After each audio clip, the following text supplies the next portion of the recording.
स्वागत बा आप सभी के आज के वीडियो में। आज के ये स्पेशल रिपोर्ट बा भोजपुरी के पावर स्टार पवन सिंह के ओर से।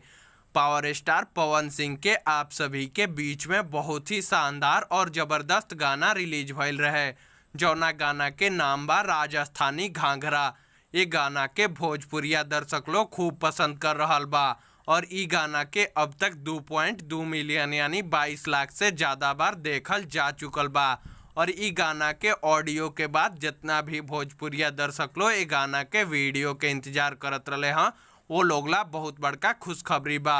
आप लोग के बता दी कि ये गाना के वीडियो के शूटिंग कंप्लीट हो गई बा, जौना के कुछ तस्वीर आप लोग स्क्रीन पर देख सकतनी, जेमें आप लोग के अनीशा पांडे नजर आ रहल बाड़ी। और बहुत ही जल्द ई गाना के वीडियो के एडिटिंग करके आप सभी के बीच में आदि शक्ति फिल्म्स के ऑफिशियल यूट्यूब चैनल से रिलीज कर देहल जाई। आप लोग कमेंट में बताएं कि आप लोग के ये स्पेशल रिपोर्ट कैसन लागल और कितना भोजपुरिया दर्शक लोग ये गाना के वीडियो के इंतजार कर रहल बा।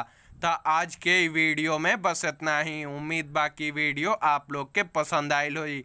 वीडियो के देखे खातिर आप सभी के बहुत बहुत धन्यवाद। अगर वीडियो पसंद आयल तो वीडियो के लाइक कर दी, शेयर कर दी, कमेंट करी और चैनल पर नया बानी तो भोजपुरी सिनेमा से जुड़ल सभी खबर सबसे पहले और बिल्कुल फ्री में देखे खातिर हमनी के चैनल के सब्सक्राइब कर ली और घंटी के बटन के दबा के नोटिफिकेशन के ऑल कर दी, ताकि हमार सभी लेटेस्ट वीडियो के नोटिफिकेशन आप तक सबसे पहले पहुँचे।